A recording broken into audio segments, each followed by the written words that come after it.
Once upon a midnight dreary, while I pondered weak and weary over many a quaint and curious volume of forgotten lore, while I nodded, nearly napping, suddenly there came a tapping, as of someone gently rapping at my chamber door. "'Tis some visitor," I muttered, tapping at my chamber door, "only this and nothing more."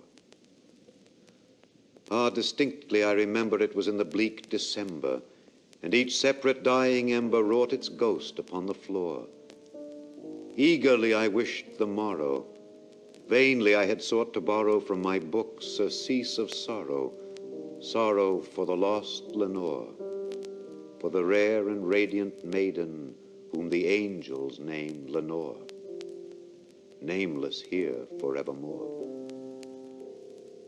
And the silken, sad, uncertain rustling of each purple curtain thrilled me, filled me with fantastic terrors never felt before, so that now, to still the beating of my heart, I stood repeating, "'Tis some visitor entreating entrance at my chamber door, some late visitor entreating entrance at my chamber door. This it is, and nothing more." Presently my soul grew stronger. Hesitating then no longer, "Sir," said I, "or madam, truly your forgiveness I implore, but the fact is I was napping, and so gently you came rapping, and so faintly you came tapping at my chamber door, that I scarce was sure I heard you." Here I opened wide the door. Darkness there, and nothing more.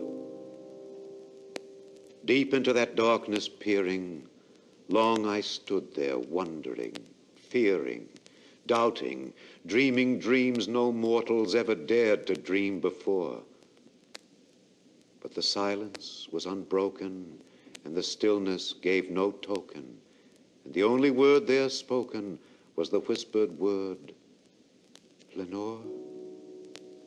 This I whispered, and an echo murmured back the word, "Lenore." Merely this, and nothing more. Back into the chamber turning, all my soul within me burning, soon again I heard a tapping somewhat louder than before. "Surely," said I, "surely that is something at my window lattice. Let me see then what thereat is, and this mystery explore. Let my heart be still a moment, and this mystery explore. 'Tis the wind, and nothing more." Open here I flung the shutter, when with many a flirt and flutter in there stepped a stately raven of the saintly days of yore. Not the least obeisance made he, not a minute stopped or stayed he, but with mien of lord or lady, perched above my chamber door, perched upon a bust of Pallas just above my chamber door. Perched and sat, and nothing more. Then this ebony bird, beguiling my sad fancy into smiling by the grave and stern decorum of the countenance it wore, "Though thy crest be shorn and shaven, thou," I said, "art sure no craven. Ghastly, grim, and ancient raven, wandering from the nightly shore, tell me what thy lordly name is on the night's Plutonian shore." Quoth the raven, "Nevermore." Much I marveled this ungainly fowl to hear discourse so plainly, though its answer little meaning, little relevancy bore. For we cannot help agreeing that no living human being ever yet was blessed with seeing bird above his chamber door, bird or beast upon the sculptured bust above his chamber door, with such name as Nevermore. But the raven, sitting lonely on the placid bust, spoke only that one word, as if his soul in that one word he did outpour. Nothing further than he uttered, not a feather than he fluttered, till I scarcely more than muttered, "Other friends have flown before. On the morrow he will leave me, as my hopes have flown before." Then the bird said, "Nevermore." Startled at the stillness broken by reply so aptly spoken, "Doubtless," said I, "what it utters is its only stock and store, caught from some unhappy master, whom unmerciful disaster followed fast and followed faster, till his songs one burden bore, till the dirges of his hope that melancholy burden bore of never, nevermore. But the raven still beguiling all my fancy into smiling, straight I wheeled a cushioned seat in front of bird and bust and door.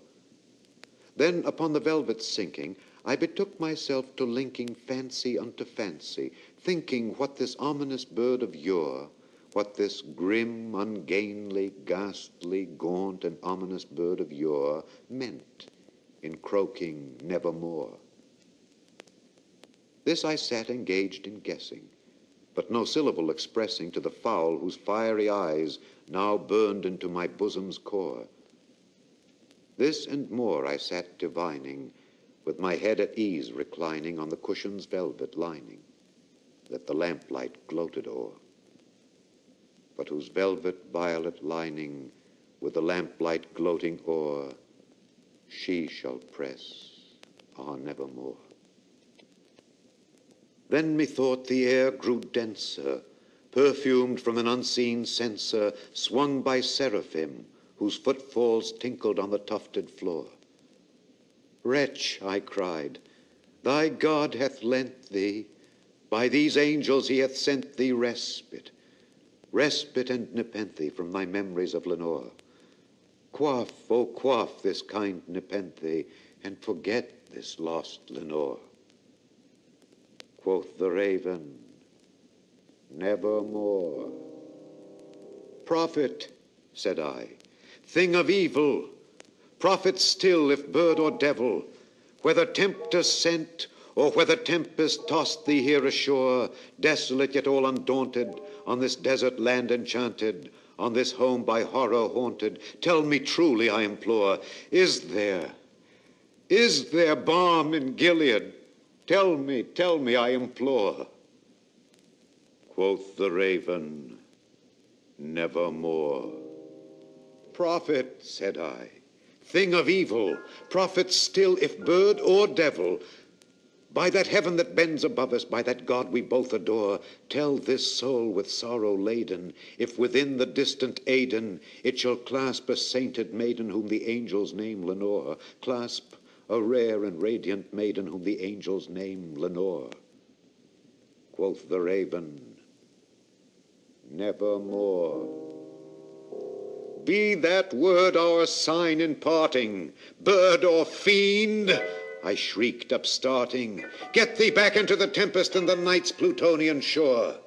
Leave no black plume as a token of that lie thy soul hath spoken. Leave my loneliness unbroken. Quit the bust above my door.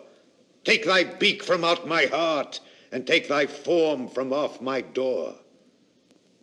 Quoth the raven, nevermore.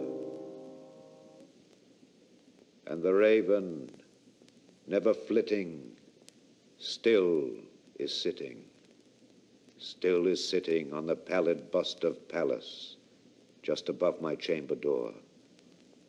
And his eyes have all the seeming of a demon's that is dreaming. And the lamplight o'er him streaming throws his shadow on the floor.